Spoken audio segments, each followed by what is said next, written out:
Jamal, I have one favor to ask us. My Sure. nephew, he's a big fan. Yeah, If you don't mind, I wanted to kind of just bring him in quick and surprise him. Cause I didn't tell you absolutely. anything, eh? Come now, Jody, come. Oh, this way help me with something. Just come on here.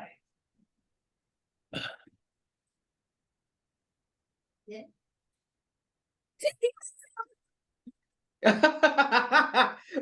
Whoa, nah, but I warmed my heart there, boy. I didn't expect it to be like that. I thought it'd be like, oh no, what is this? Yo, I appreciate that, bro. I appreciate that, boy. Nice to meet you, Jordan. Nice to meet you too. You actually making me smile more than you smiling. I appreciate that, bro. Yo, I appreciate that. I appreciate that. Bro. I appreciate it. Thanks. If Where are you, it's in the grocery. No, nice to meet you, bro. I hope everything is good with you. Hopefully, I get to meet you in person one day as well. I hope so. Yeah. Bye. Hi, everyone. Nice to see you all again. So, of course, it's your boy, Sean Alexander. And today we have a very special guest. We have none other than Certified Sampson himself. Certified, say hello to everybody. Yes. Hi, everyone. I'm super excited for this interview. Super excited to sit down and chat. And also very, very much open to having people know a different side of me as well. Yeah, man, no, for sure, because we definitely gonna get into the lollies. Just to backtrack a little bit, for the one or two viewers who may not know who Certified Sampson is, just kind of give us a rundown of who Certified Sampson is, how you started, that kind of thing, no? A clown in the best way possible, right? But I am somebody that loves creating content. I love piecing together Caribbean culture to bring comedy. It was not always like that. I had to find myself. I started like around 8 years ago. I used to work in Shoguna's health facility. While working there on lunchtime, I would go check some of the co-workers, make them laugh a little bit. I wasn't one to stay in one spot for too long. So I always hopped around, check some of the nurses, check some of the workers as well, try to bring that smile in their day. One day I decided to leave that work. My mom wasn't happy at all, as Caribbean mothers that say, and I'm minding no big man. So what I had to do from there was show her that I loved doing what I did and sort of have that transition of her believing in what I do. So with that being said, I am a content creator, comedian, entrepreneur as of recently. And I just love making people happy, love making people laugh, and love the journey of it. Yeah, well, I think not to take away from anything that you said, but I think you were an entrepreneur when you started the content creation, Okay, well, fair enough. Fair enough. What's your name? Jamel. Jamel. So it's Jamel. Okay. Sorry? Jamel Sampson. Okay, so your last name is Sampson. Yes. So how the whole certified coming? Was that with the blue tick or something like that? It was like a play on that, or? No, I actually had some friends and their Instagram name at the time was verified, whatever their name was. I just didn't like how verified sounded. So I just hopped on certified and have no special way in which I came up with the name. Usually people have an amazing story to how they come up with a name. With me, it was just, I didn't like how verified sounded, so I just came up with certified, had it from ever since. But initially, I didn't create it to do comedy. I just created it as just a name for Instagram. It stuck with me, and I've been known as that ever since. Help me and the viewers understand the timeline. So you would have finished secondary school and then started to work in the hospital or the health center, sorry? So right after secondary school, I signed up for OJT. Got through with Shoguna's health facility, where I worked there for approximately 2 years. Was a lot of ups and downs. Essentially, while working there for the 2 years, I couldn't stay in one spot, boy. I had a cubicle that I was working at, and every minute I would just find a reason to get up. And fast forward, as I mentioned before, I left. I decided to take the journey of being a social media comedian seriously, and it didn't go good for the first 3 years, I would say.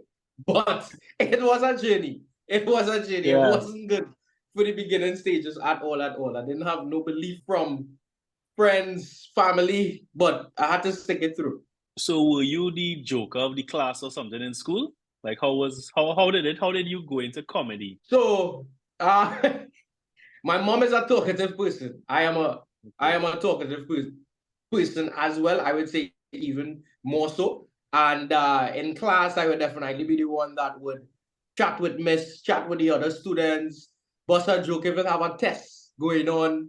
I might just lighten the room a little bit because it just be so tense. And funny enough, I was talking in an exam and the teacher called my mom. My mom came in school. I got what you call a good whooping. A good whooping in front of the school. That didn't determine though. That just added to me being a class clown. What I like to do, I like to laugh at my pain.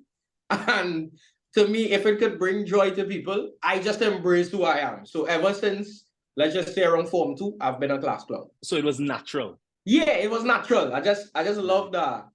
Cracking little jokes, making fun of myself. I would do anything just to get a laugh in class. That was me.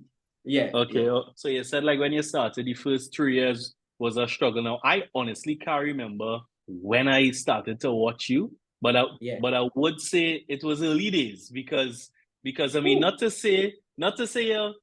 bad talk your content, but you know the video production was a little rough in them days now. But I know. actually prefer that. I know. Honest, Jamel, I actually like that because for me, it comes across a lot more real now. You know that you're not trying to edit and buy the best software and all that kind of thing now. What caught my eye was the different characters. And I mean, I honestly can't remember all the names because I'm sure there have been many. Some have been retired and, you know, you always come. Yeah. Yes, I've retired some of my older egos. Yeah. For me, like, what I love about it, and still to this day, is that it's so relatable. It is so relatable, like the mango. The mango, yeah. Yeah, I did try my best not to laugh here because the mango one when you was eating like 14 mangoes or something. Yeah. Bro, listen, I was like, that's me. That's me. Yo, starch mango, Julie mango, you can't go wrong at all. It is a crime to eat only one.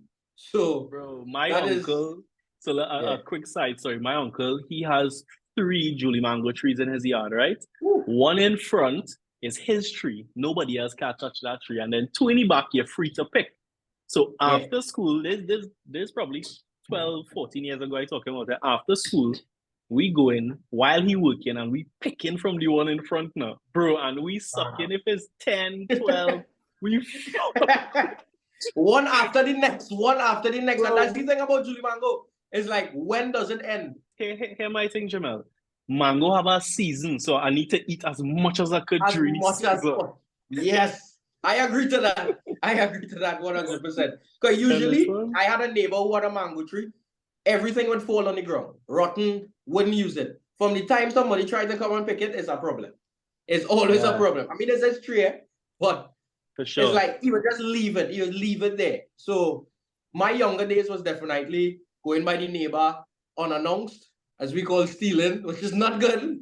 But that was basically my childhood there, for sure.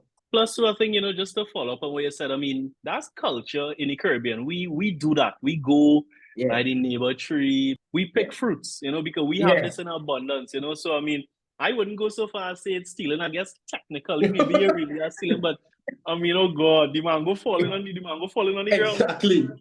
Exactly. Some of the best ones you'll get to is on the ground. Yeah, definitely. Did your family have an effect on your content, or do they still do? Absolutely. So my mom, which is the most fundamental person in my life, didn't really grow up with my dad. My dad lives America, so was with mom all the time. Mom, funny enough, she don't like me in the kitchen. So come on the kitchen, let me cook. Right? She don't want nobody in the kitchen. But essentially, everything that I went through, experienced, I realized a lot of my friends had the same experience. And that's when I started doing content on the basis of relatability and on the basis of, I go through this and I know you go through this as well. Don't feel it's just you. I go through that as well. And I like to share comedy through my life experiences. As I mentioned before, whether it's pain, happiness, awkwardness, I love to share comedy through life experiences. So my mom was a fundamental part in a lot of the content that I do. Probably about 60% of the videos I have out there is with my mom character. Yeah, just giving her trouble. So was that from day one of Certified Sampson on social media, or did the whole mom relatable content come in after?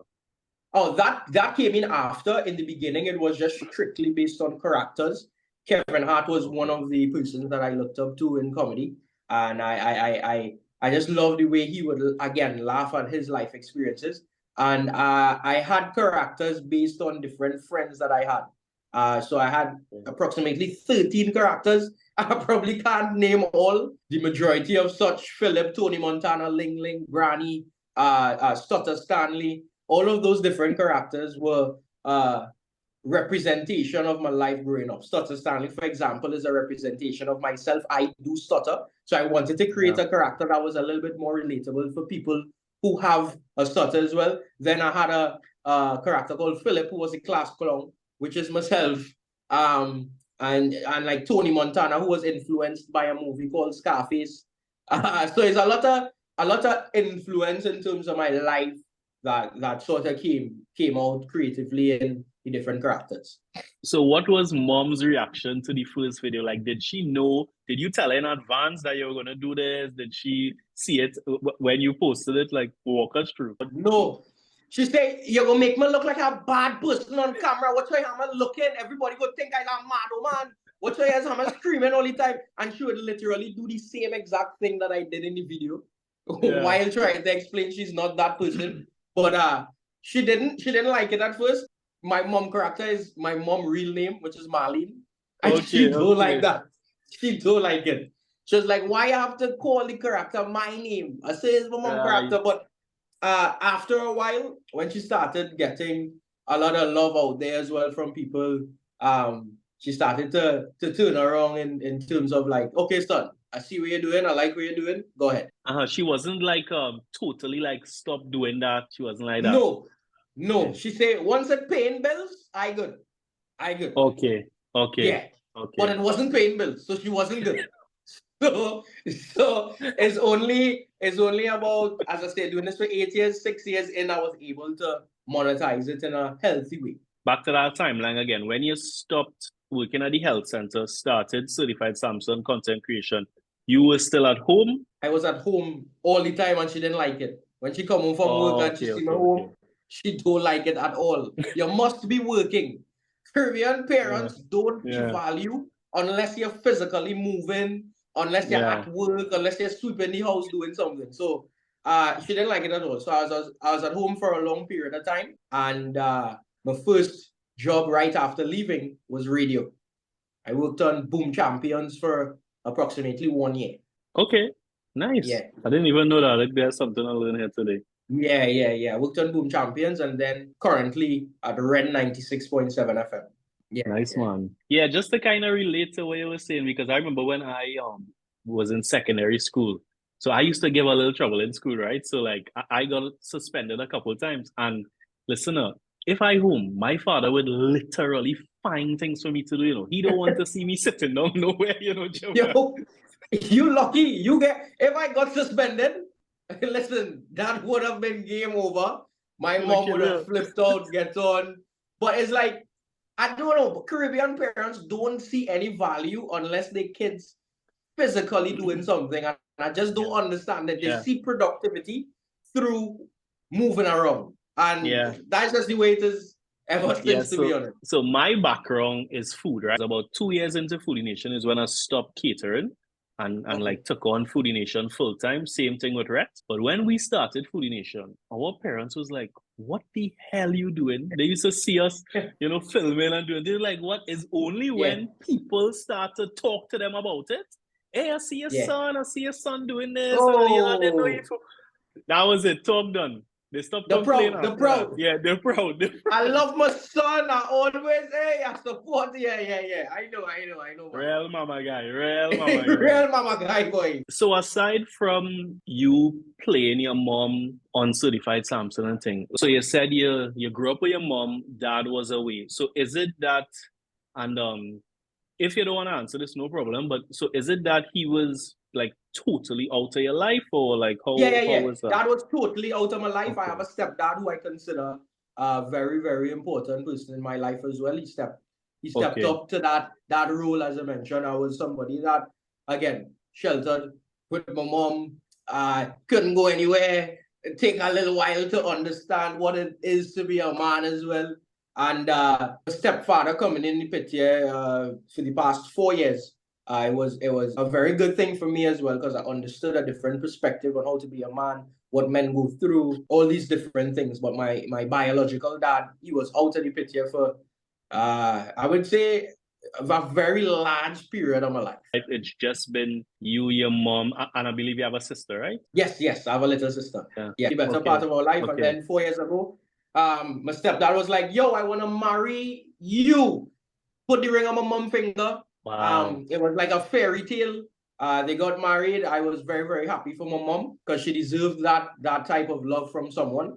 And I don't live with them no more. I live on my own now, but I always call from time to time just to check up and whatnot. But she missed Nice me. one. Nice one. Yeah, the main reason I asked is because, we have a lot of people, some of them might be viewing here, who grew up with a single parent and feel as if, like, not that they use it as an excuse not to move forward in life, but it's good to hear from persons like yourself who grew up with your mom, who was basically mom and dad, right? Yeah, You know what I mean? I'm sure your sister doing good things too. You're always still able to kind of come up and build something with yourself and, come out of it in a positive way, So that's why I ask him, because it's a good story to tell. I'm glad you asked that as well, because I did meet a couple people in my life where they had goals, aspirations, dreams, and they said that they were motivated a lot more after hearing that the similarities that they went through, I went through.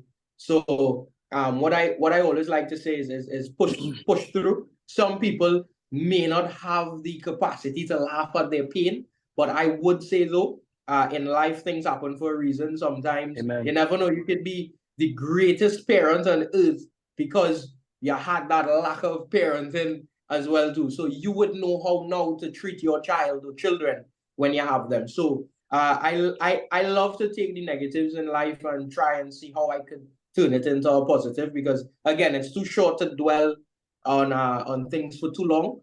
Yes, it has a lot of serious things people go through, but on the brighter side of things, you are in control of your life, and you should at least try your utmost best to push forward.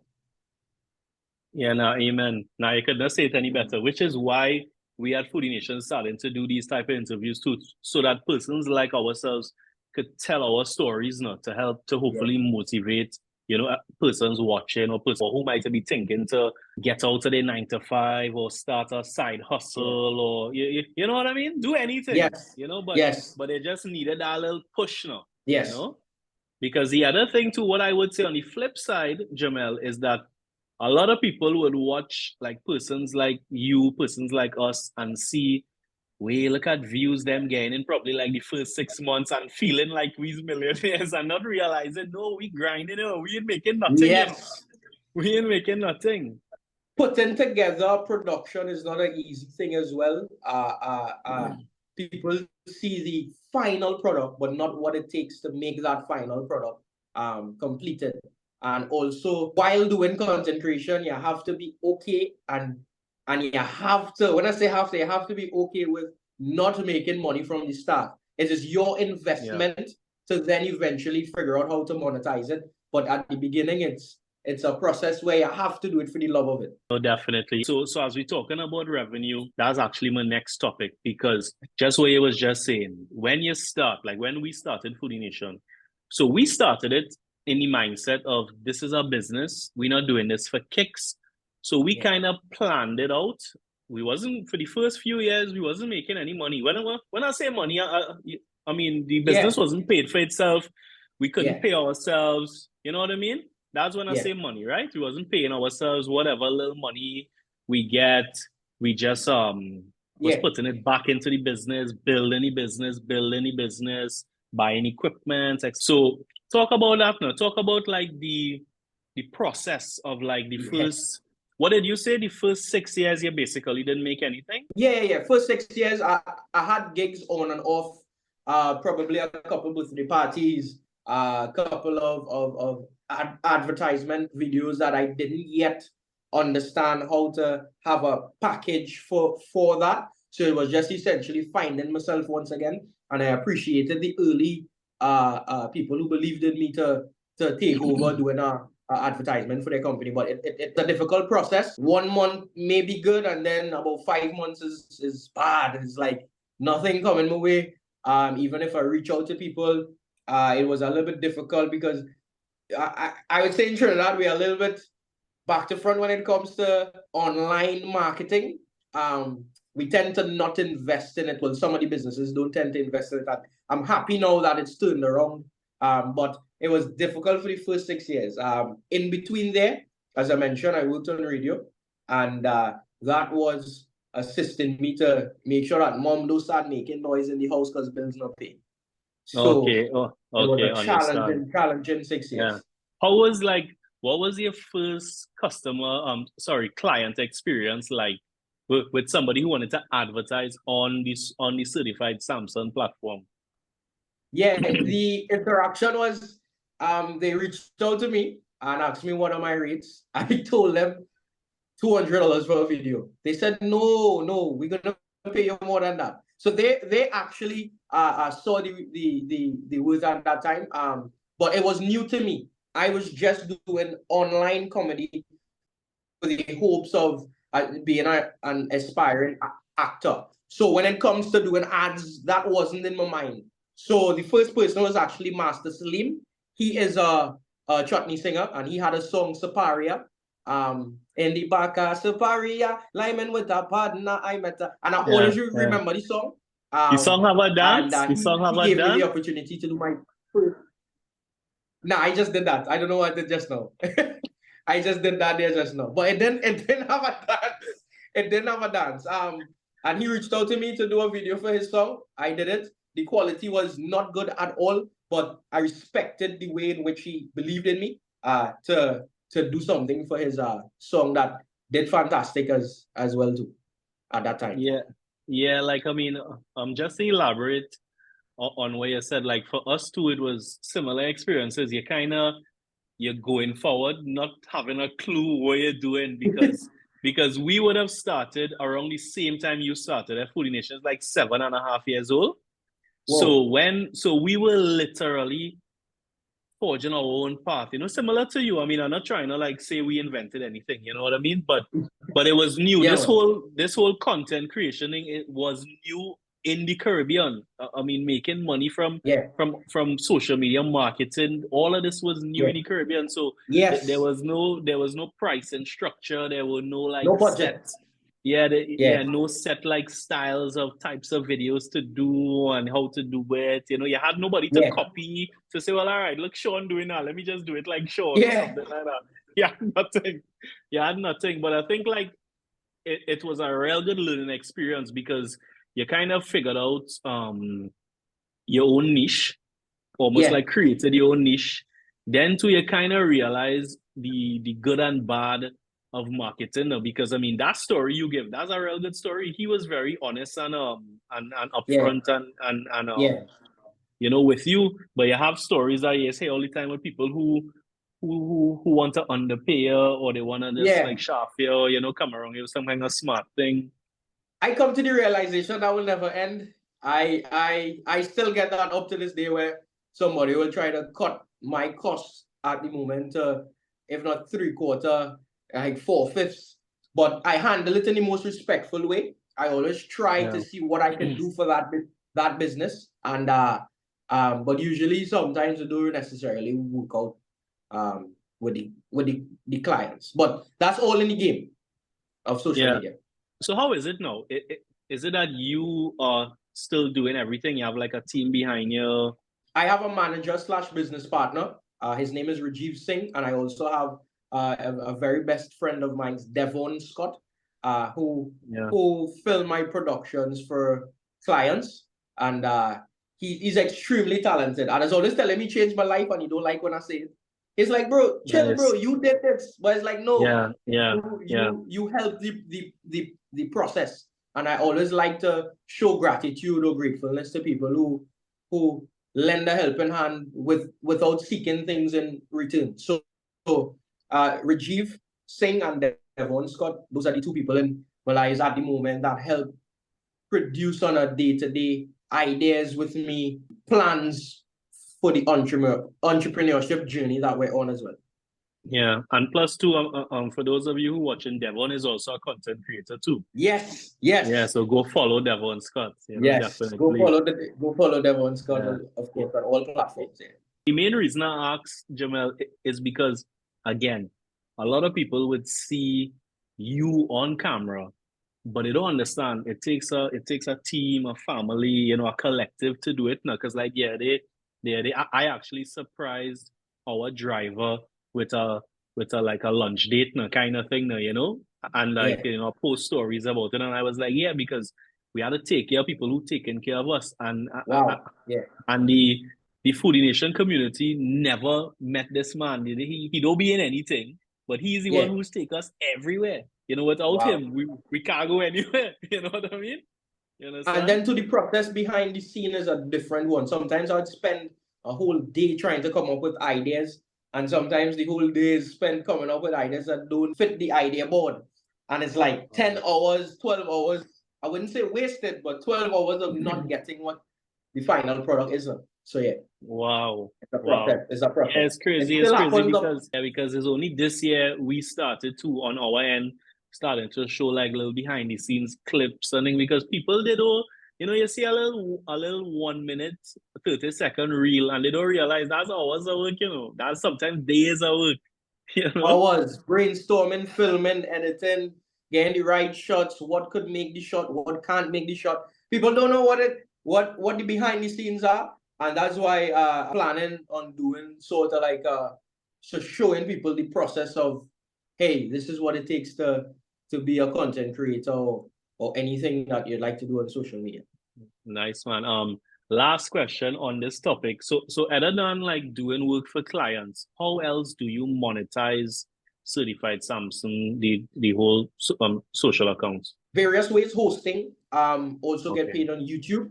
That is a form of revenue that I get as well. And newly found Certified Scoop. That is another way that I receive income. Right. So this brings us to our next topic, Certified Scoop. So we were talking about revenue streams, which took us into this because this is, you rightly said, this is a revenue stream that came out of Certified Sampson. Yeah? Yes. So what's the story behind that? Why content creation, comedy, skits, you're doing different people, you're mimicking your mom, and then all of a sudden, we seeing Lollies, big announcement on a Friday. Yes. So essentially, we had a lot of discussion. Devon Scott, Rajiv, and myself, we sat down and we said, what is the next challenge? At the time, we didn't know what it was. I was like, I'm gonna come out with my own cereal.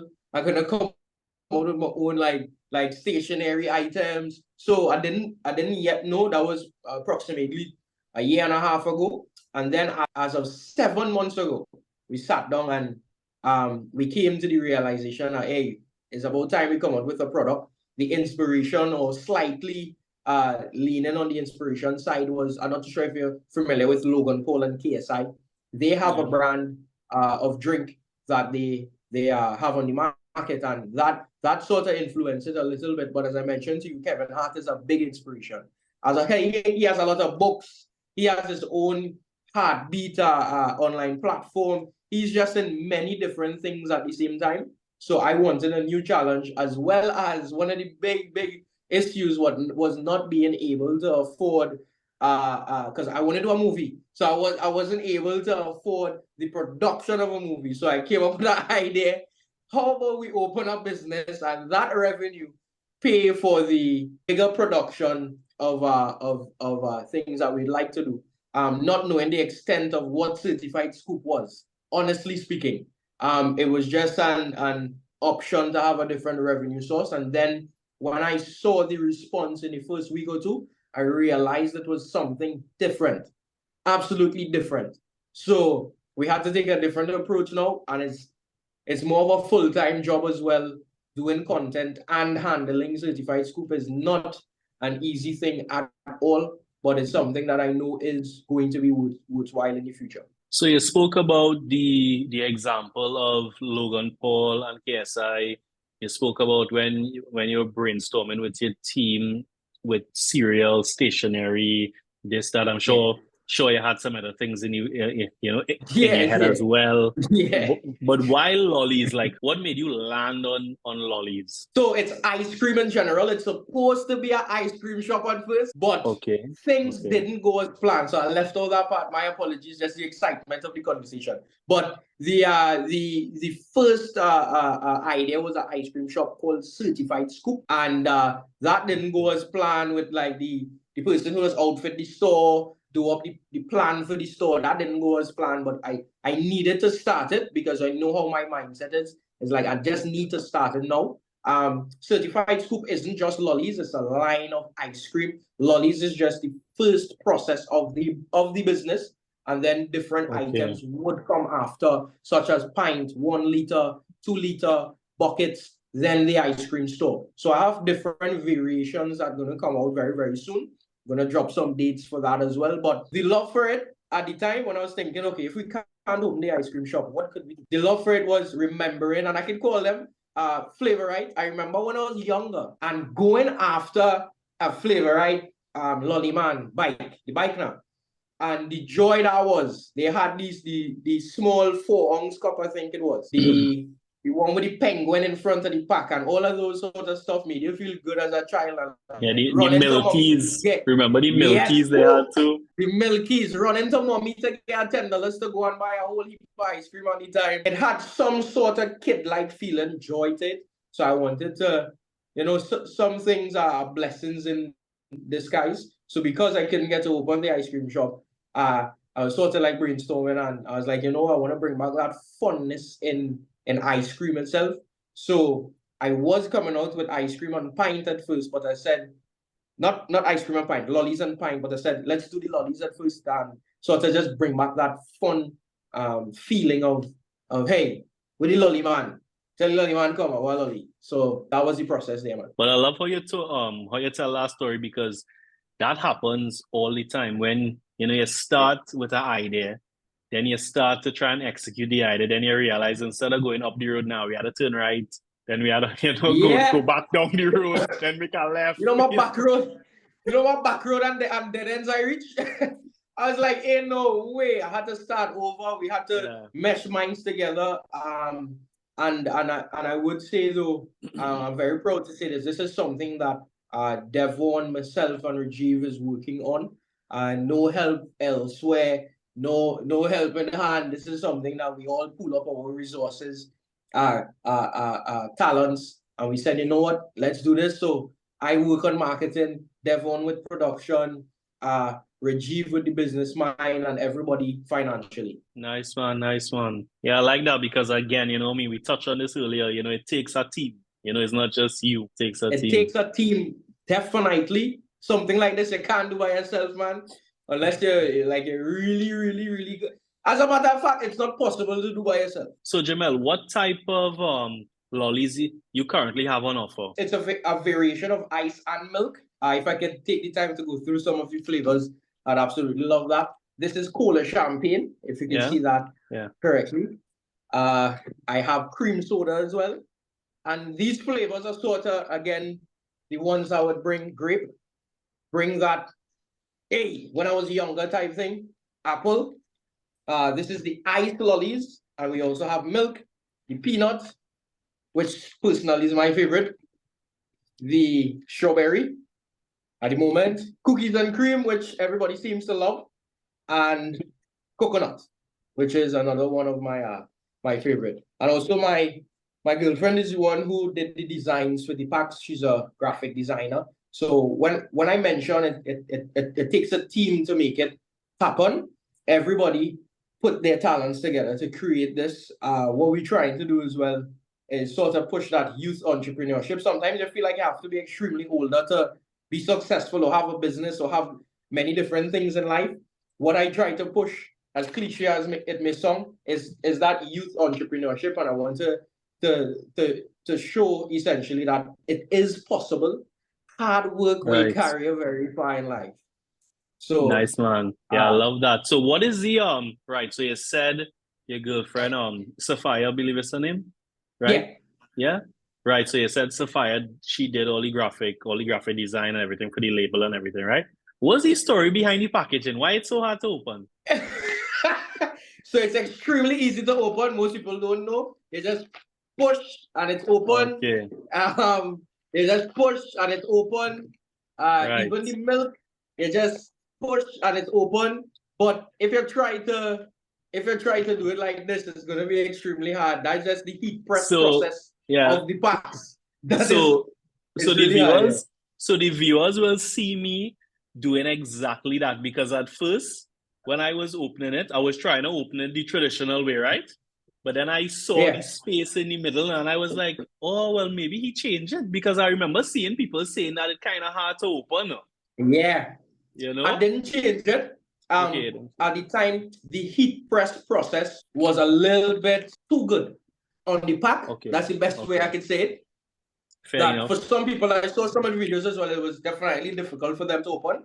But we rectified our situation then by showing how to open. You spoke about how the three of y'all, or mainly the three of y'all, put your heads together, come up with everything. Did that include financing the business as well, or did you have to go on? Yeah, we all collectively came together in many different strengths of the team, and if there's one aspect we worked together on was financially, and we came together, pull up some of our personal funds to make sure that this happened. And I don't know, man, I'm grateful to my friends for believing in the process enough to say, hey, we're going to help you make this happen, and we're going to be a part of the process as well with you. So I thank them a lot. Everybody, again, worked together using their talents and trying to take it to the next level, hopefully out of the country, regionally, then internationally as well, too. Yeah. Now, the reason I ask is because, so again, similar things with Foodie Nation. People don't see, they only see the content, they see the views, they see the engagement, but they don't see that part of the business, and that sometimes, you had to be footing the bill, putting money into your business, you kind of, you had to eat a little less, you can't cut your hair, little things, Yeah. Yes, exactly. Yeah. The financial part of a business, you have to be okay with for the first couple of months or even years for some, that sometimes you might even break even. It's just the investment part of the business. And I look at it as when I invested in myself to have Certified Sampson reach where I would have liked it to reach. It's the same thing, same sort of energy that I'm putting with Certified Scoop, because I do deliveries as well. I pack out on the shelves.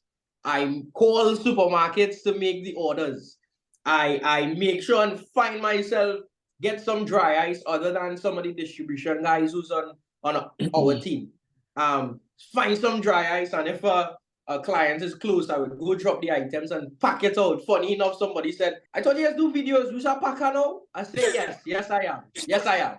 And I didn't need to elaborate and say, I'm packing my own item or nothing like that. I said, yes, I am. And doing this made me realize as well how difficult this job is. Merchandiser, sales rep, distribution. It is not an easy thing at all. So I commend every one of them who take on that job, man. Trust me. Yeah, I think that's the beauty about entrepreneurship. We, persons like us, Jamel, we had to fit many shoes. You're doing everything. You as the chief, you literally doing everything. That's something people don't see. Your hand is in everything. Yeah, you see, they might see a little picture, you looking nice, you're well dressed, you and your girl, you and your mom, whatever. But they didn't see any struggle, He just be dropping. I just get a lot when I finish the day, and then I had to come home to do a skit to make people laugh. That is the most challenging part. After a hard day outside, to come home to try to make people laugh is a difficult thing. But I also understand that this is what I chose. This is what I choose to embark on, and I understand the responsibilities to make this happen. And I also understand there's a lot of people looking from outside in for motivation as well too. And I want to be a good example, because if this doesn't work, if some content creator come out with a product Nah, it didn't work with Samson. We good. Don't bring that product here. So I'm trying my utmost best to make sure I keep the customer service and the fluidity of the business as well. What was like one of the biggest challenges thus far with the Lollies?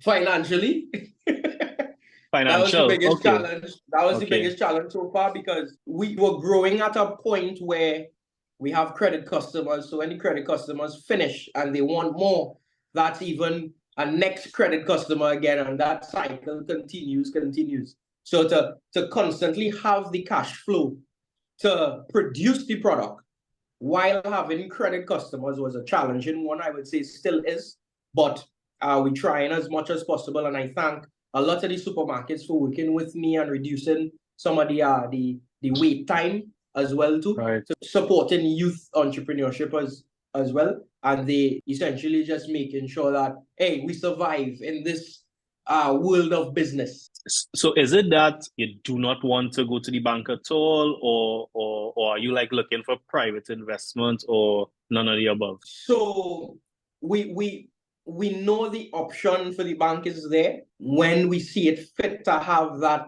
option explored. We would. Investors are also something that we're looking for as well, but the right investor is very important because this is something that was built off of Certified Sampson as well.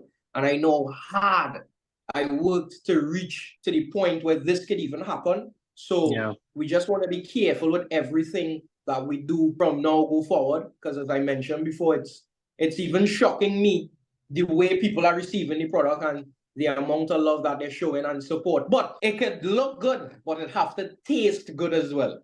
And I'm seeing reoccurring customers, I'm seeing reoccurring people, and we're trying our best to get it as perfect as possible for the consumers. Yeah, just to touch on like what you said about investment and financing, like when outside investment comes in, that's same way how you have your Certified Sampson brand. We have our brand. We don't want to change our brand. You know, we are the brand. Our way of thinking is the brand. You know, if we bring in an external party, they would have some sort of say. You know, it might be small, but they would have a say. So is that how you're thinking? I'm not thinking like that only, but yes, it's a part of it. But I'm also thinking about we have a story behind this product. We have a story, and we're looking for someone that could add value to that story, not just monetarily, come in and give money. And no, we want to be able to sort of integrate whoever comes on board if we seek that option in the future to be a part of the brand as well too, and understand what we're trying to do. And this is a lot bigger than Certified Sampson has a product on the shelf. This is big to the point where I'm trying to show that sort of hard work from content creation and sort of get content creation to get a lot more respect than they're already getting. No, I feel you. No, I feel you. Yeah, 100%. So you spoke about customer feedback. So I was actually going to bring this up a little later, but since you brought it up, we could talk about it one time. So I see it too because I follow you. So I see all the time when persons would tag you and, you know, they show their reaction, show them purchasing the Lollies, which I quite frankly love. You know, maybe some people may not like you posting that every day, but I love it. You know why? Because it shows community now. In our space, it's important to show that and to prove it because again, if you're talking about online marketing, content creation, a lot of people still have this view that it don't work. You know what I mean? So it's good. So what you are showing proof, you know, basically, you know. Unconsciously didn't know that is what I was doing, but you hit the nail on the head by saying what you said is like proof of concept, essentially, that, hey, we have an online community. We have people who like what we do and they're showing support. And especially with, sometimes I would see somebody purchase it based on just seeing it's a new product. And that sort of brings joy as well, is that consumers want options. They love options, which is good as well for our business. So, yeah, man. Yeah, definitely. So I actually tried most of the flavors today, Jamel. I went food hall well, I had to go there for something else, but I actually took the opportunity because I was like, well, let me see if they're there one time, and they were all Yeah. there, thankfully. So I was able to get Okay. it right there one time now. So I will I include. would love your feedback. Yeah. Yeah. No, well, I'm gonna tell him a feedback now, but Okay. I'm gonna include the video of me trying it now because I tried it on camera as well now. Actually, Okay. just to prove, because I mean the viewers would know this, but when we chatted before to set up this, you were open to sending me some, but I Yeah. Yeah, but shut I that down. said, yeah. Don't send it, just so that we could keep it impartial. I will go and purchase it myself, so nobody can Yeah. say you put some special portion in it, and you give me Yeah. a certain one to taste, Yeah. and you know what I mean. Soda, cola, champagne, cookies and cream. All right, so we just park up outside the food hall here. We got all the certified scoop lollies, except the apple and the grape because I tasted that already. So we go in with I'm gonna taste the fruit-based ones first. So we go in with the cola champagne first. Let's see. I don't know why this package is so difficult to open, Lord. But I think I knew that already. All right.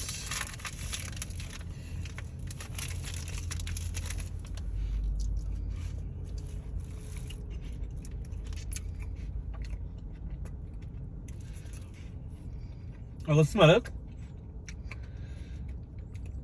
I know what I'm eating, but just more that cola champagne flavor. Right, next, cream soda. Again, these packages fresher to open. Again, smelling it. So smell the cola champagne, smell the cream soda, so I know what I'm going to eat.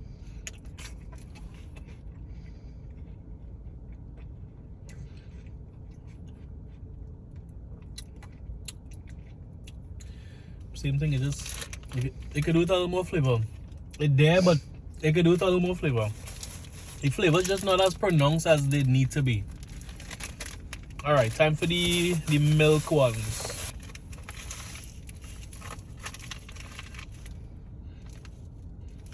Smelling the strawberry.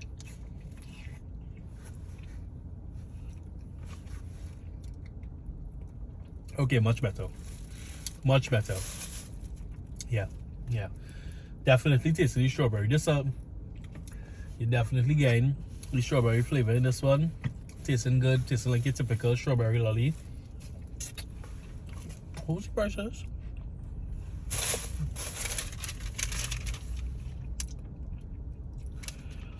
Cola champagne $7.95. Cream soda $7.95. All the milk ones are $12.50. I mean, I don't know how much for a lolly, but would I pay $12.50 for that? I don't know, but it tastes good though. I'll give him that. Definitely get the strawberry flavor though. I don't know what's going on with the fruit ones because the apple and the grape was the same thing. You're not getting the flavor. Right, peanut. Oh God, I better get this. Smell it immediately. I don't even have to put my nose to it.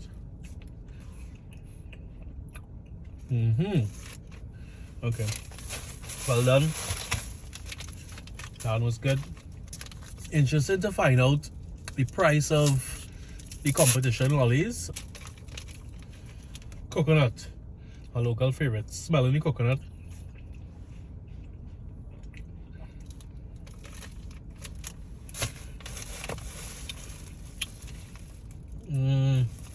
Not as much flavor, or the flavor isn't as pronounced as much as the peanut and the strawberry.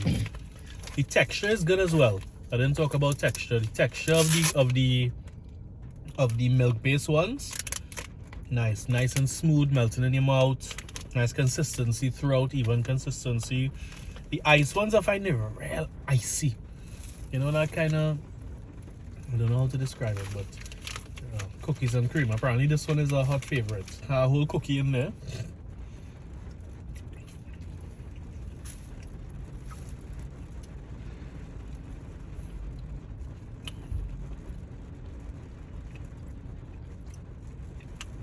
So without biting the cookie, I almost don't even know what I'm eating. I'm not biting the cookie now and see if it helps.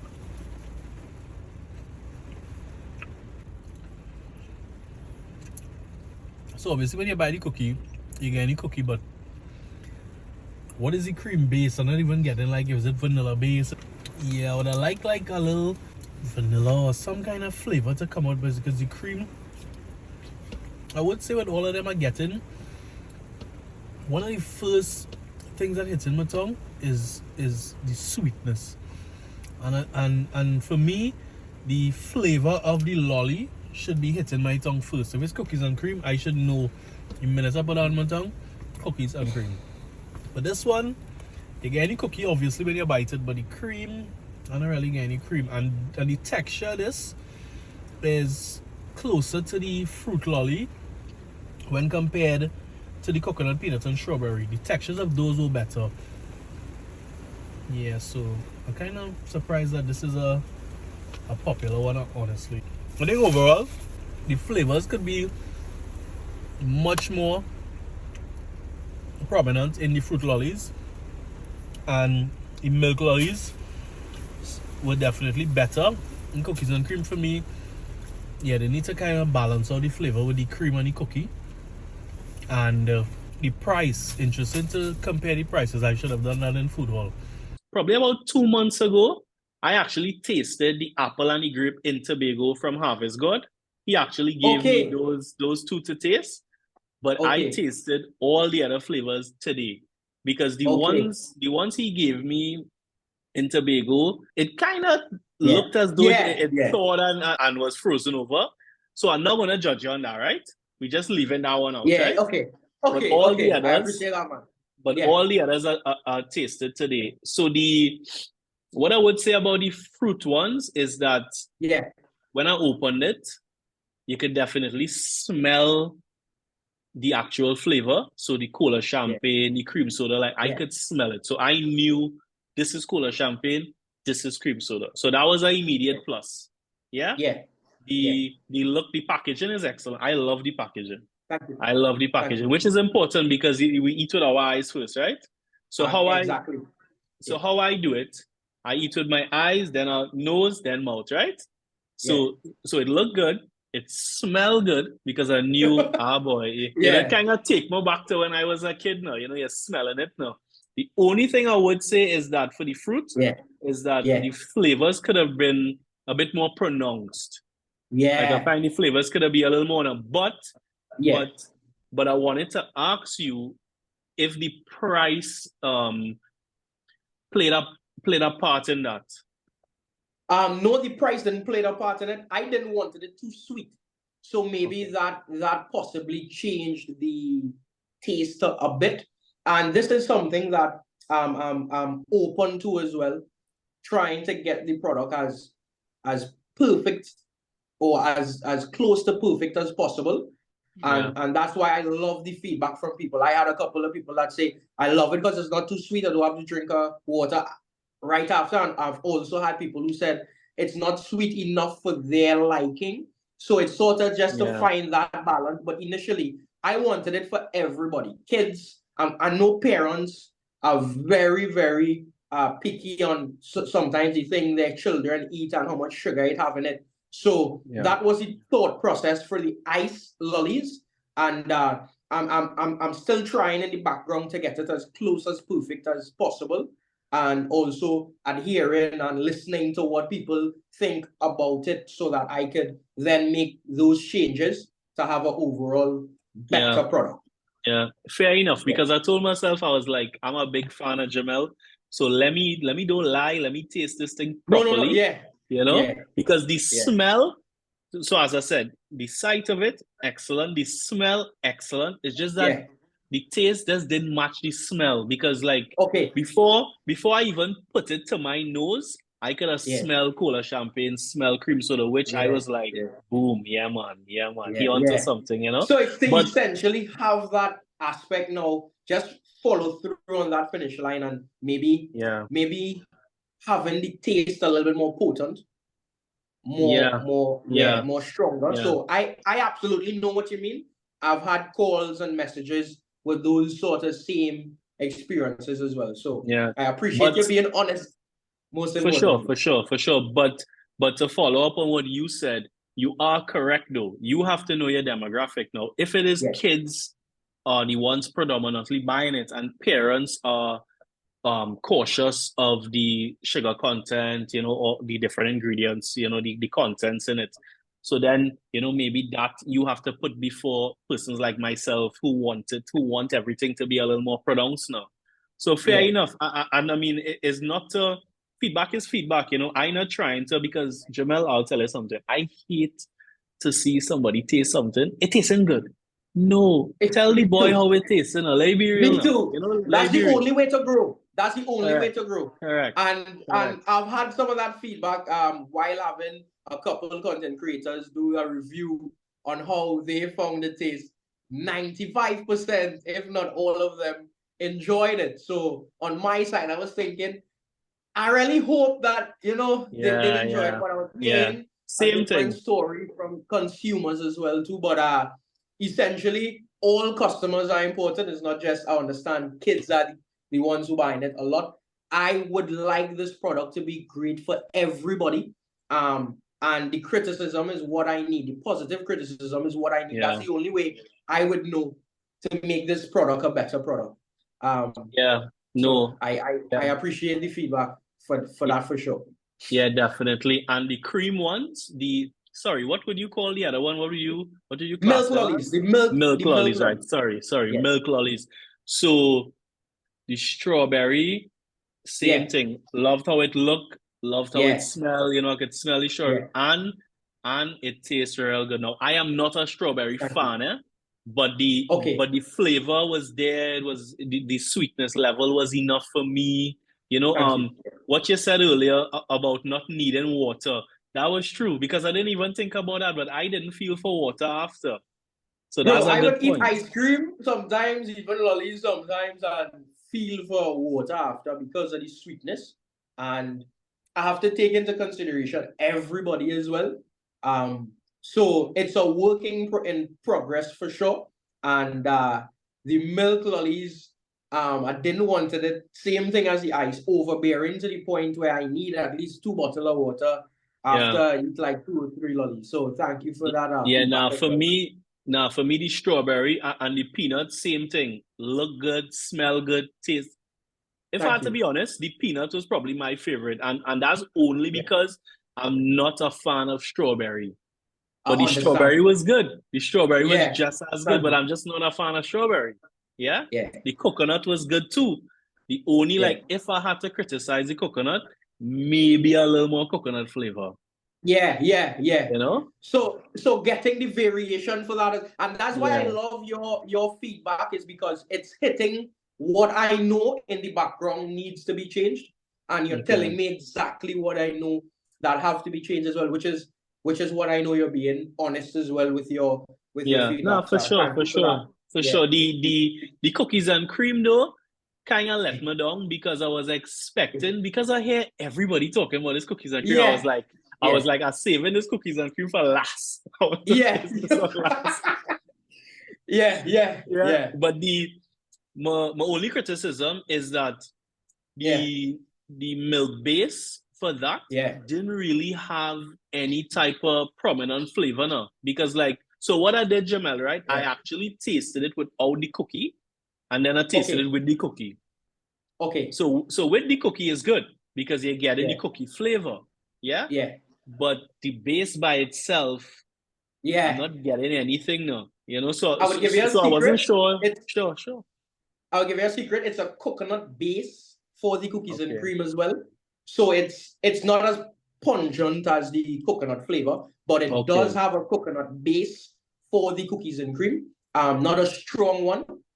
We've done some fixing on that, and the ones for the past 2 weeks have been more of the cookies and cream, I would say, that people are looking for. Why coconut base though? So I wanted a different. That was my option, which was probably the worst option I could have done. But I wanted something different on the market, because I felt like cookies and cream is like cookies and cream. You go buy a cookies and cream somewhere, and it's like it's just cookies and cream now. So I wanted like a different taste for it. So I tried sort of like 30% coconut base in it, and that didn't go the way I wanted it to go. Some people like it because they are lovers of coconut, and then some people didn't like it that much because they're not lovers of coconut, and they're possibly accustomed to a particular taste of cookies and cream that the product didn't meet the standard. But I've done adjustments, and thank you very much for that feedback too, because I tell people, I be honest, they would ask me what's my favorite flavor, and they would expect me to say all. But I tell them it's the peanut, it's the coconut, then the cookies and cream and strawberry, because I personally is not a strawberry lover as yourself, but I also understand that there's options out there. So definitely, I don't want to just come out with products that I like. Yeah, so like I think for me, Jamel, with the cookies and cream, right? Yeah, funny how you explain the coconut flavor and why you went that route, etc. But I think like with me and maybe other human beings, of the psychological impact of memory and the name. You know, when you hear cookies and cream, I was honestly expecting a vanilla-based milk lolly with cookies in it. You know, so it kind of caught me off guard now. But I would say you are correct. We in Trinidad and Tobago, we love coconut. So you are correct. You know, now that you explain it to me, I would kind of rock back now and say, well, okay, maybe it's not for me, but I do understand why he's doing that. So that makes sense, you know, business-wise, and that makes sense to go that route. And I had a lot of like extensive taste testing for a long period of time, trying to figure out, do I want it the traditional way? Do I want it a whole lot different? And sometimes things are just left being the way it is. So if it's a particular way that cookies and cream are, sometimes it just maybe had to go, but it was a jump on my side for putting a little bit of more of a different flavor on the cookies and cream. But the feedback that you gave there, it was spot on as well, and it helps me to be somebody that can make a better product now and have a better product on the market. So thank you for your feedback. Some good feedback there, bro. Yeah, because like what you said, like if I had to give you a story with Foodie Nation, there are many times we would create a series and we would be arguing over like the little details. And then at the end, Jamel, here we'll say, you know what? Let me just pull 3, 4 episodes, 5 episodes, and just see what they say. Let the audience decide which way we go. Procrastinate until thy kingdom comes. So you might as well just put it out and let me hear what people say. Exactly. But if it's one thing that I realized as well too, while getting feedback from a lot of the people fixing the pack problem, as you mentioned, by showing them how easy it is to open as well. Because I know even myself, I went to purchase at a store and I was fighting up to open it the traditional way, just trying to open. I was like, why it's so hard? I had to make a call. I was like, I can't open the lolly. What shall I do? It's like people need to eat it, right? So they don't just need to buy it, Yeah, they need to eat it as well. So I had a conversation with the team, and we had a demonstration of how we open it, and also try to fix the problem of the traditional way of opening the pack as well. Well, look at that, because today when I figured out how to open it, I didn't even know that was the way how to open it. You know, so maybe you should do like videos probably once a week, just to kind of make sure everybody see how to open it. These little things is kind of turn off people too now. 100%, because if I purchase something and it's extremely hard to open, I need a scissors now. Like, why again a scissors? And if I don't have a scissors on me, if I go into the beach, why would I have something like that on me? So especially for ladies with nails, kids when they're trying to open it. So I want the product as simple as possible. I just don't want to put the tear, because next thing you know, real plenty of the lollies tear, the tear that some of the packs have. So it's now for me to figure out the best way possible and the easiest way possible for people to enjoy the product. Everything that you said, I definitely taking notes. And when the cookies and cream is changed as well too, which is, it has been integrated 2 weeks. So when it reaches in the area that you're from as well, I will let you know. For sure, for if you're sure. gracious enough to try it again. Yeah, nah, for sure. Well, I'll take Jordan. You see how he getting on. Wow, boy, wow, boy. But I absolutely Yeah. love this conversation as well. Side note, I love what you do as well. I would say I definitely became a lot more of a food person when it comes to taste and critiquing as well too. Looking at some of you guys' videos as well. My mom consumes your content. That's actually how I know it, by the way, my mom. Nice. So Nice. from her, so side note, I just want to say love what you guys do, and I love the dedication that you guys put with the production and making sure that people get content, which is extremely important. So Yeah. thank you very much to you and your team for that as well, man. Nah, I appreciate it, man. Yeah, So my man. dog, boy, my dog Trying to get scratching. inside now. No, they're inside. So I actually have two personal protection German shepherds who live in the house with us now. So they're there Okay, chilling. okay. Yeah, they're there chilling. So I have two dogs as well, two Malinois. Is a male and a female. One name is Spartacus, the other, she's Ella. They're very loving dogs, but when I tell you they can destroy things, chargers, they eat in the fence. I built a nice big fence for them and they eating on the fence to try to get out. And it's like, wow, but they're loving dogs. I initially wanted a German Shepherd, didn't get the opportunity to get one. So I went to the Malinois and I just love pets now. You train them like yourself, or they have like a pet trainer or something, or? I train them. Well, I train Spartacus myself. Ella is newly added to the family. She still needs a lot of training. But she'll boss around Spartacus. Even though Spartacus is like a year and a half older than her, she will boss him around. She sleeps in his kennel, and he's not allowed to go in her kennel. So he has to sleep outside on the ground. So it's a representation of happy wife, happy life kind of situation as well too. So yeah. Those dogs, I love them. I love them. Just to kind of close on the whole flavors and tasting and that kind of thing. You took it very responsibly and very professionally, you know, because there are some people you can't get them feedback. You know what I mean? Boy, with the mom I grew up with, she taught me a lot of things. Humble, always be humble no matter where you are in life, the good, the bad, always be humble and don't look at criticism as a bad thing. It is something that helps the overall value of an item, of a person, of people. So I appreciate that acknowledgement as well too. I know, and I say thank you and I appreciate and thanks, man. And I say that a lot. That's because I get a lot of whooping when I was younger to say those things. Please, thank you. I have respect when I go by the neighbor. I have respect when my mother talking to her friends. I used to butt in the conversations if they're talking about a little bacchanal. That didn't end well. So that part of me, I would thank my mom for that. Yeah. I would thank my mom. Yeah, boy. So just to kind of get into some details around the whole certified scoop business, right? So earlier when we started to talk about how it tastes and thing and my experience tasting it, I asked you about the pricing, right? So like what was the strategy behind the pricing? Because I completely forgot to do this in food hall, but I actually wanted to compare the pricing as well now before I taste it. Yeah. But I forgot to do it now to compare it to like some of the other competitors. I won't call any names, but you know, just to kind of get an idea of like what was the reason behind. So at food hall, the fruit-based ones were I think $7.90 and the milk-based ones were I think $12.50 or something like that, right?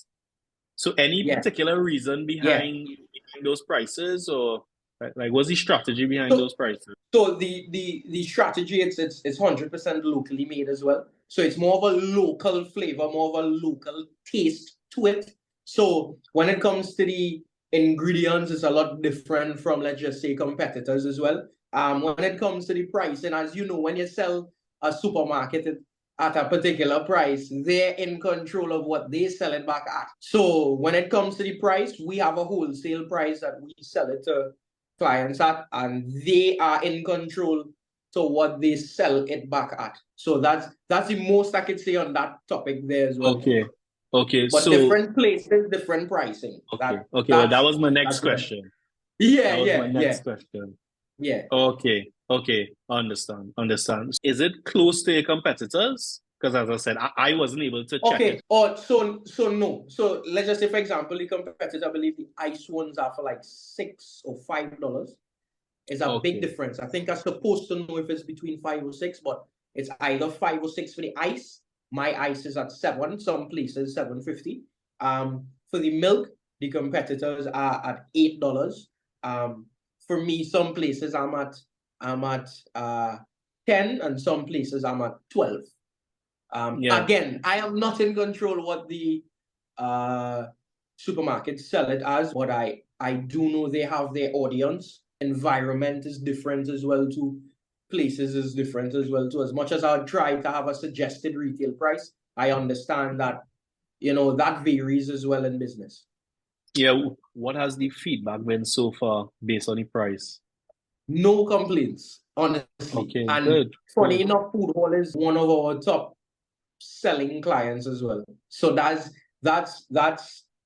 great to know as well. On their side, they're pushing a lot of product, and they were very supportive in the youth entrepreneurship part of me, and actually took the product extremely early in the process of trying to find supermarkets. Because one of the difficulties I had was, it's not traditional. This man young, he don't have a big team behind him. It's not a big business. We don't see the proof of concept anywhere else. He didn't start in particular places. You just coming straight to the supermarkets, and not, some moms and pop stores and events and whatnot. So Food Hall was one of those clients as well too, that was very open to taking the product in the early stages of me launching the product. But as I mentioned, different places, different pricing. It would have. I try my best to have it at an affordable price for people.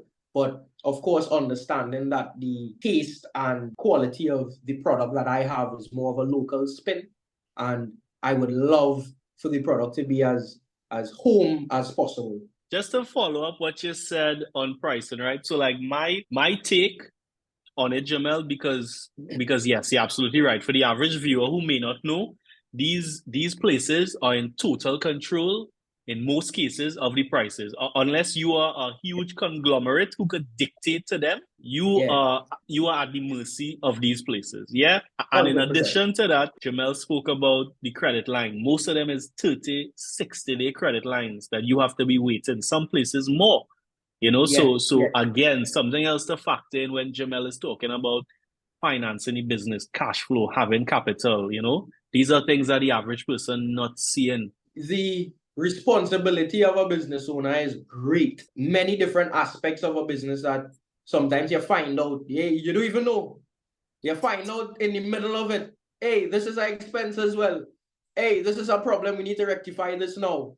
Hey, the client finished and they're so far away. We need to get the product to them, and not having a big distribution company to have it in everywhere as possible. So there's many different things and challenges and difficulties that you go through in growing up a business as well. So behind the scenes, to anybody looking right now, behind the scenes, you're gonna have to push through and understand your market and go for your market. Because I always say it have a market for everyone.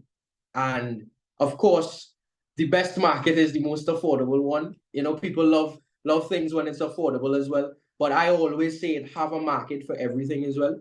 And it's sort of, I'm trying to build my clientele, build my market, build the people who I would like to purchase the product, which is everybody, essentially. Just to follow up on what you were saying, like we obviously interact with a lot of food entrepreneurs, right? If you have a Yeah. product, you might have a food spot, if it's breakfast, lunch, dinner, whatever it is, right?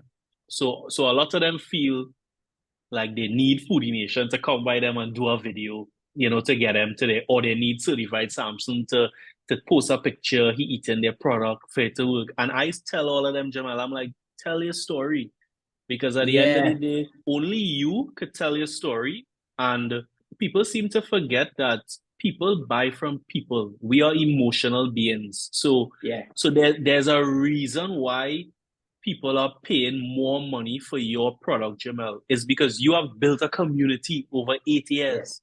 You know, you are open to them. You all these stories behind you, your mother, your girlfriend, your sister, you know, all these little skits here about your father. You know what I mean? You're speaking openly about these things. So over the years, like me and my nephew, I can't remember if I was saying this earlier, but we would literally sit down and watch video after video after video after video of you. You know, because we are followers, so it's a no-brainer that my nephew want the lollies and craving it and thing. Because not to make it sound weird or anything, but you have converted him. He is a supporter now. He's a full-time supporter. You know what I mean? Wow. So like that would be my thinking behind why persons would be willing to pay more for your product now. Yeah. And it's What you something think about that I think you're very spot on that as well. This is a new form of entrepreneurship that I'm going up against as well. So I'm not gonna have the answers for everything, but I am going to answer when I don't have the answer to something. But that what you just said, I wasn't thinking about that. But now that you mentioned it, is a very important point as well. My main factor was when I was trying to come up with the taste and the experience I would like people to have. It was more of a local feel, more of a home feel, more of a yeah boy, this made down here kind of situation. So I wasn't looking at it from the perspective of the pricing being influenced by the community, because I'm not one of those persons high price because I'm Sampson. No, that was not it at all. As you know, with a business, it have manufacturing prices, it have packaging prices, it have all different pricing when it comes to having a product made. So I obviously try my utmost best to keep it in a region that people could at least taste the product, and hopefully once they like it, they go back again. But I love that take that you had on it as well.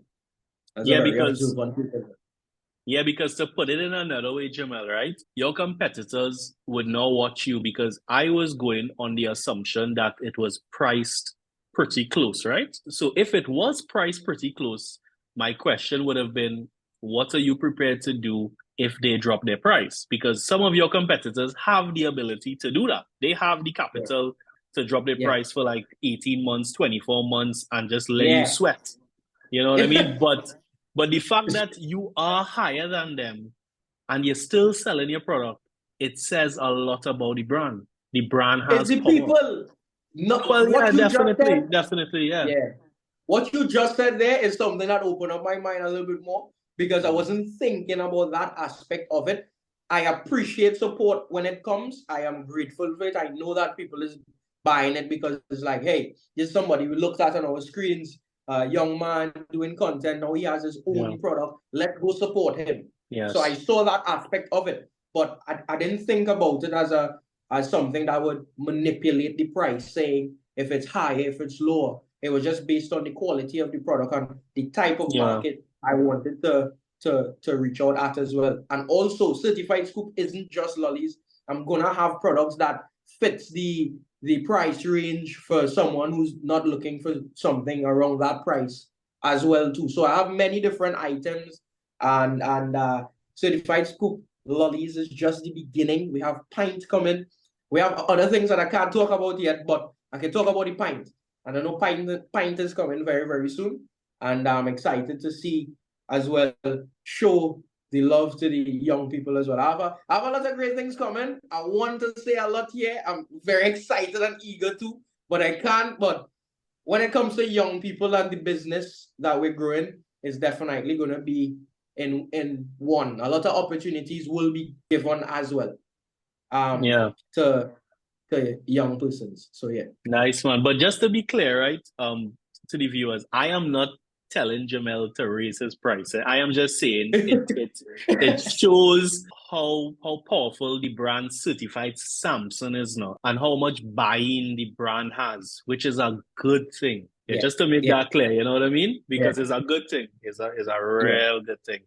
And hopefully you could let Foodie Nation come and get a little behind the scenes, look at the whole production, maybe, or something like that. No, that should be good. The whole process of it being done.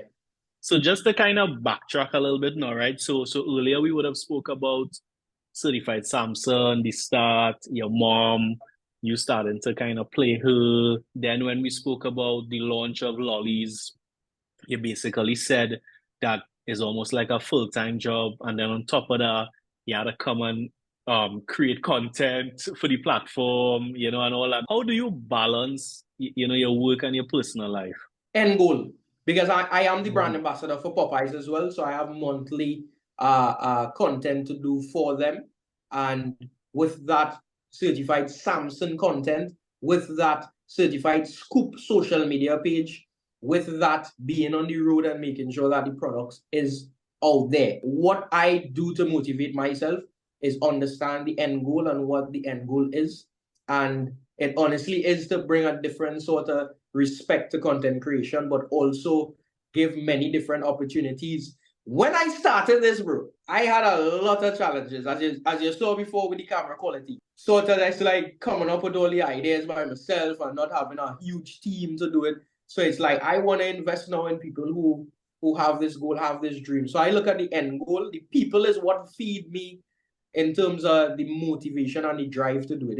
It's honestly people. I'm talking like a politician here, but it's the people who honestly give me that drive. Anytime I think, okay, today is just one of those days, because I've had tough days recently for the past 2 months. I would say some tough ones, and the motivation comes from, hey, I have people out there waiting to see some content from me and have a laugh. So who am I to stop that when they are the ones that looking for it? That's sort of the end goal there. I would say it's exhausting. So I have 2 more questions, right? What's been the most surprising thing you've learned about entrepreneurship? And when I'm talking about entrepreneurship, I'm talking about from day one of Certified Sampson to now. When I go to these supermarkets, I love how I'm treated, not as Certified Sampson, but as somebody who has a product, and I would go through the screening. So all these supermarkets I'm in, I've had a lot of no's. I don't want to call the various places, but I've had a lot of no's. And I like that is the process, because it shows me as well too, it's a lot of work being an entrepreneur. Yes, I would say for some places it's a little bit easier because they know who I am and whatnot. But with that being said, the process in which to get the product in the store, they have to go through the right channels. I enjoy that process, and I also enjoy the exhausting process, because I know this is not something that's going to last for long. Eventually, it's going to be at a point where I'm going to hire some young people. I'm going to have an office. I'm going to have a team bigger than the one that I already have, opportunities for other people, and as well as sort of ticking those end goals. And who knows where it could end up. It could spark a different idea, a new idea as well. So the whole journey, I would say, I always go into things. I don't ever do something that's going to take away from my time or not add to what my time is being taken away to do. So I always do things that have some sort of value in the future. So the whole process, by the way, I talk a lot, bro. I'm sure you realize I explain things through and through, but essentially the whole journey of being an entrepreneur is a very hard one. And I love the fact that I get to experience this as well, because what I go through is no advice for someone. I could be able to tell a young person, okay, don't do this because I did it. You will end up in some headache down the line. Do not do this aspect of it. It's a process of Certified Sampson, started 8 years ago, and 8 years of work led me to here. Certified Scoop, out for about 2 months and a half. I have a long way to go, bro. Just get started. It now start, and I have a lot to do. So that, to answer your question, I love the entirety of the process. Yeah, plus I think you answered my second question, which was what excites you the most about the business. But I think you touched that. I'm understanding the market a little bit more. And as a new business owner, it's going to have a lot of things I get correct, and it may have a lot of things I get wrong as well. But it's to correct those wrongs and understand that this is a part of the process. Not everything is going to be perfect. I excited. I'm saying these questions like I have somebody behind me holding up some letters and saying, hey, answer it this week. But this is how I answer questions. So Forgive me if I explain things a lot, bro. No, not at all. Because it's good. It's good for the viewer to to get inside our minds, to understand, Yeah. the whole process and thing. But we're gonna leave it there because there's so much I'm sure we could continue to talk about. We could probably follow up. You said we could come and do a little behind the scenes. Yes. So hopefully we could set that up soon. Yes. Persons, if you wanna go and try Certified Scoop Lollies, it's practically available everywhere. Follow Certified Sampson on Instagram, TikTok, Facebook, YouTube. what else? YouTube. He always posting stories of persons buying it, and also always updating new locations where you could purchase the lollies too. So Yeah. so Jamel, thanks so much. Just kindly tell everybody where they could find you, how they could get in contact with you. Fantastic. So social media at certified_Sampson on Instagram. You can find that everywhere else. Facebook, YouTube, TikTok, same social media handle as well. I do content creation. If you enjoy laughing at Caribbean culture, that is sort of the content I do, and I would love for everybody to hop on that now. Started entrepreneurship journey as well with Certified Scoop. So, bro, I just want to say firstly, these were some lovely questions. I enjoyed this interview. I don't know if you realize, but I was smiling from the beginning to end because I love the way you asked the questions. I love the way it flowed. I love the fact that you just didn't talk about Certified Scoop alone. You wanted your audience to know who is Certified Sampson, and you addressed me as Jamel, which is great. Usually it's just like certified. So thank you for a lovely interview. And also I learned a couple of things on my side, to answer some questions maybe in a better, quicker way as well too. But with that being said, thank you very much for having me on this platform. And Foodie Nation is definitely something that I appreciate because it's sort of the same realm content for people to go out there and consume. We'll definitely follow up with something soon. Absolutely. Yeah? All right.